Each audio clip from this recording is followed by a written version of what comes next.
Friends, welcome back to my channel that's back ventures academy. आज का जो हमारा टॉपिक है that is the functions of production manager and material management. इनकी functions हम briefly explain करेंगे। ठीक है, तो चलिए स्टार्ट करते हैं आज के लेक्चर को। सबसे पहला जो हमारा है, हम देखेंगे प्रोडक्शन मैनेजर जो है उसकी बेसिकली फंक्शंस क्या है। ठीक है, तो उसकी जो पहली फंक्शन है that is the production planning.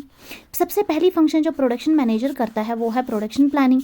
इसका यहाँ पे क्या है, इसका बेसिक काम ये होता है कि ये पहले से ही एक प्लान बना के रखता है कि हमें कौन से मटेरियल प्रोड्यूस करने हैं और किस टाइम पे प्रोड्यूस करने हैं, कितना टाइम लगेगा। मतलब कि इसकी बेसिकल ही is simply concerned with deciding about the production targets. ठीक है, तो सेकंड चीज़ जो हमारा that is the production control. देखो, प्रोडक्शन प्लानिंग और प्रोडक्शन कंट्रोल एक दूसरे के बिना जीरो है, ये दोनों एक दूसरे पे डिपेंडेंट हैं। तो ठीक है, जो प्रोडक्शन कंट्रोल है ना, इसका मतलब अगर हमें प्रोडक्शन प्लानिंग चाहिए सक्सेसफुल, उसकी सक्सेसफुल इम्प्लीमेंटेशन, तो उसके लिए इंपॉर्टेंट है प्रोडक्शन कंट्रोल। और ये किसके अंडर है, प्रोडक्शन मैनेजर के। यहाँ पे ये क्या करता है कि जो भी प्रोडक्शन है उसको देखता है कि वो हमारे टाइम पे कंप्लीट होनी चाहिए और कॉस्ट जो है वो भी लोअर होने चाहिए। तो जो भी हमारा proper system of production control है ना, वहाँ पे क्या होना चाहिए, प्रोडक्शन कंटिन्यूस होनी चाहिए, काम जो है हमारा वो टाइम पे हो जाना चाहिए, प्रोग्रेस होनी चाहिए, वेस्टेज काफ़ी मिनिमाइजेशन होनी चाहिए। तो थर्ड है हमारा क्वालिटी कंट्रोल। तो क्वालिटी कंट्रोल जो है ना वो भी मेंटेन कौन करता है, हमारा प्रोडक्शन मैनेजर। तो प्रोडक्शन मैनेजर का बेसिकली काम ये भी है कि वो देखता है जो प्रोडक्ट उन्होंने बनाया है उनकी कंपनी ने, क्या उसकी क्वालिटी अच्छी है।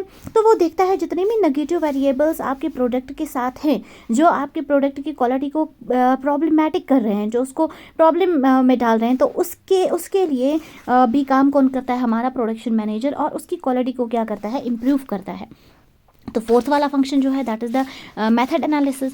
तो हमारा अनदर काम जो प्रोडक्शन मैनेजमेंट या मैनेजर का है that is the method analysis. यहाँ पे ये क्या करता है, बहुत सारे हमारे पास मैन्युफैक्चरिंग मेथड्स होते हैं। ठीक है, कुछ इकोनॉमिकल होते हैं, कुछ इकोनॉमिकल नहीं होते हैं, लेस इकोनॉमिक होते हैं। तो प्रोडक्शन मैनेजर्स इन सारे फंक्शंस को, मेथड्स को एनालाइज करता है, डिटेल में देखता है और उसमें से देखता है कि सबसे बेस्ट ऑल्टरनेट कौन सा है, वही वाला सेलेक्ट करता है। तो वो प्रोसेस, जिस प्रोसेस से हम बेस्ट ऑल्टरनेट सेलेक्ट करते हैं, that process is called as the method of analysis. Method of analysis बहुत ही ज़रूरी है आपकी प्रोडक्ट की कॉस्ट को मिनिमाइज करने में और आपकी प्रोडक्टिविटी को इम्प्रूव करने में।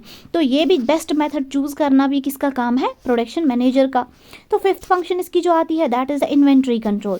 जो अनदर इंपॉर्टेंट फंक्शन है जो हमारा प्रोडक्शन मैनेजर करता है that is the inventory control. Inventory का मतलब क्या है, गुड्स आइटम्स, जो भी चीज़ हम मार्केट में बेचते हैं in order to gain the profit, यहाँ पे हम उसको इन्वेंट्री बोलते हैं। तो ये देखता है कि आपके प्रोडक्ट का साइज़ जो है वो काफ़ी इकोनॉमिक, ऑर्डर साइज़ क्या है, वेस्टेज तो नहीं हो रही है, ओवर स्टॉकिंग और अंडर स्टॉकिंग की प्रॉब्लम तो नहीं है। ओवर स्टॉकिंग का मतलब क्या है, ओवर स्टॉकिंग का मतलब है जब आपके पास बहुत ज़्यादा स्टॉक है, जो बहुत ज़्यादा, लेकिन वो हम बेच नहीं रहे हैं, तो जिसकी वजह से स्टोरेज कॉस्ट ज़्यादा हो जाएगी और वर्किंग कैपिटल कम। अंडर कॉस्टिंग का मतलब जब आपकी सप्लाई जो है पर्टिकुलर प्रोडक्ट की, वो आपकी कस्टमर डिमांड्स जो है वो मीट नहीं कर पा रही है, that means the product fails to meet the customer demand, that very step is called as the under stocking. ठीक है, तो ये दो चीज़ें भी कंट्रोल करना प्रोडक्शन मैनेजर का काम है। सिक्स काम है प्लांट लेआउट। ठीक है, तो जो अनदर इम्पॉर्टेंट फंक्शन है हमारे प्रोडक्शन मैनेजर का that is concern with the plant layout, that is the proper setup of enterprise. तो इसमें ये क्या दिखता है कि आपके अरेंजमेंट्स, प्रॉपर अरेंजमेंट्स हैं आपके अवेलेबल रिसोर्सेज की, जैसे मनी है, मशीन्स आपके पास अवेलेबल है, मटेरियल्स अवेलेबल है, मैन अवेलेबल है। तो ये सारी चीज़ें भी यही देखता है। यहाँ पे ये क्या करता है कि दिखता है कि आपके अवेलेबल रिसोर्सेज जो हैं उनकी ऑपरेटिंग कास्ट कम होनी चाहिए और वो काफ़ी इफ़ेक्टिव होने चाहिए, काफ़ी अच्छे होने चाहिए, उनकी यूटिलाइजेशन जो है इन रिसोर्सेज की वो अवेलेबल होनी चाहिए, लेकिन कास्ट्स क्या होने चाहिए, कम। ये काम भी प्रोडक्शन मैनेजर देखता है। तो seventh function that is work management. तो वर्क मैनेजमेंट, यहाँ पे आपका प्रोडक्ट मैनेजर जो है वो देखता है कि आपका जो काम कर रहे हैं लोग वगैरह, उसकी लेवल क्या है, लेवल ऑफ परफॉर्मेंस क्या है। ठीक है, टाइम और मोशन स्टडीज़ जो है उन टेक्निक्स को देखा जाता है। ये टाइम और मोशन स्टडी टेक्निक्स वो टेक्निक्स हैं जिनकी वजह से आप वर्क मेजरमेंट को क्या करते हो, कैलकुलेट करते हो। इसके अलावा कुछ और फंक्शंस जो है प्रोडक्शन मैनेजमेंट की, that is a cost control, standardisation, storage, price analysis, that is the wage incentives. ये सारी चीज़ें किसके काम हैं, इसके। अब अनदर हमारे पास आता है मटेरियल मैनेजमेंट। आप देखते हैं कि मटेरियल मैनेजमेंट के अंदर कौन सी प्रॉब्लम है। देखो हर एक ऑर्गेनाइजेशन जो है वो मटेरियल का यूज़ करती है। जब मटेरियल का यूज़ करती है दैट मीन्स हमें चाहिए कि मटेरियल मैनेजमेंट भी हमारे लिए ज़रूरी है, ताकि प्रॉपरली हम इन मटेरियल्स को ले पाएँ, वेस्टेज ऑफ रिसोर्सेज ना हो, मटेरियल की वेस्टेज ना हो, आपकी कॉस्ट ऑफ प्रोडक्शन इंक्रीज़ हो जाए। तो इन सारी चीज़ों को देखने को हम क्या बोलते हैं, मटेरियल मैनेजमेंट। जब तक ना आपकी मटेरियल की मैनेजमेंट अच्छी होगी तब तक क्या होगा, आपकी ऑर्गेनाइजेशन अच्छी तरह से काम नहीं करेगी। तो अब इनकी फंक्शंस जो है मटेरियल मैनेजमेंट की, पहली है प्रोडक्शन एंड मटेरियल कंट्रोल, ठीक है। तो ये क्या करता है, प्रोडक्शन मैनेजर एक शेड्यूल बनाता है, किसका, उस सारी प्रोडक्शन का जो फ्यूचर में उनकी कंपनी बना रही है, ठीक है। मतलब जैसे इसमें भी दिखाएगा कि आपके मटेरियल, क्या मटेरियल चाहिए, कौन से पार्ट्स चाहिए according to your production schedule, ठीक है। अब प्रोडक्शन शेड्यूल जो बनाते हैं ना, ये किस बेसिस पे बनाए जाते हैं, ये बनाए जाते हैं उन ऑर्डर्स पे जो ऑर्डर्स आपके कस्टमर्स आपको दे रहे हैं। तो उसमें हम देखेंगे कि हमें उन ऑर्डर्स, चाहे हमें फ़ोन बना रहे हैं, चाहे हम फर्नीचर बना रहे हैं, तो कस्टमर्स की डिमांड्स क्या हैं, उनके अकॉर्डिंग हमें कौन से बेटर रॉ मटेरियल चाहिए, कौन से गुड्स चाहिए, तो वो शेड्यूल्स में ये लोग बना देते हैं, ठीक है। ये मटीरियल्स अवेलेबल होने चाहिए, अगर अवेलेबल नहीं है तो प्रोडक्शन आपकी स्मूथली कैरी नहीं होगी। सेकंड काम परचेजिंग। तो अनदर जो है परचेजिंग डिपार्टमेंट जो है, ये सबसे पहले क्या करती है, ये गुड्स को परचेज करने में सबसे अच्छी क्वालिटी के गुड्स परचेज करती है at a reasonable rate. Rate भी उनकी क्या होनी चाहिए, अच्छी होनी चाहिए।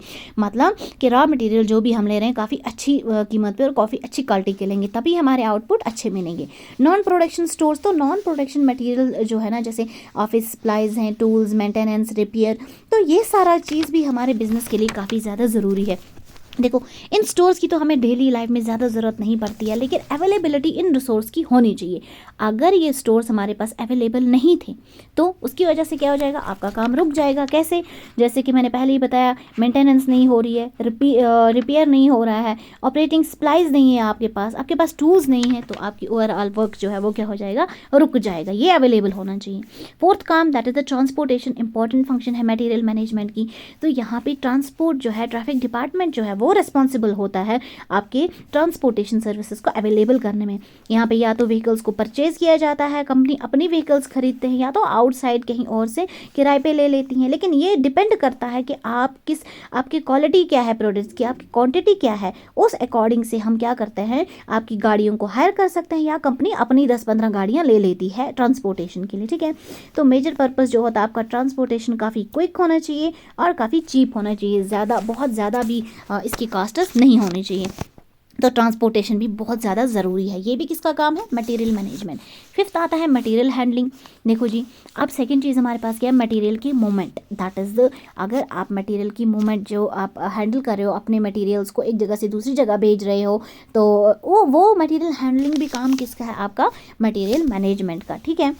तो यहाँ पे क्या है, यहाँ पे इंपॉर्टेंट चीज़ ये है कि देखना है कि हमारे रिसोर्सेज वेस्ट नहीं होने चाहिए, मटेरियल वेस्ट नहीं होने चाहिए, ठीक है। वेस्टेज कम होने चाहिए, लॉस ऑफ मटेरियल इस मूवमेंट में नहीं। देखो अगर हम चीज़ों को एक जगह से दूसरी जगह गुड्स को ले रहे हैं, अगर 200 कोई बॉक्सेस भेज रहे हैं, तो वो बराबर आउटपुट में 200 ही वहाँ पहुँचनी चाहिए, कोई ज़ाया नुकसान वगैरह नहीं होना चाहिए। इसको बोलते हैं हम मटेरियल हैंडलिंग। कुछ स्पेशल इक्विपमेंट्स भी हम यूज़ करते हैं in order to handle our materials.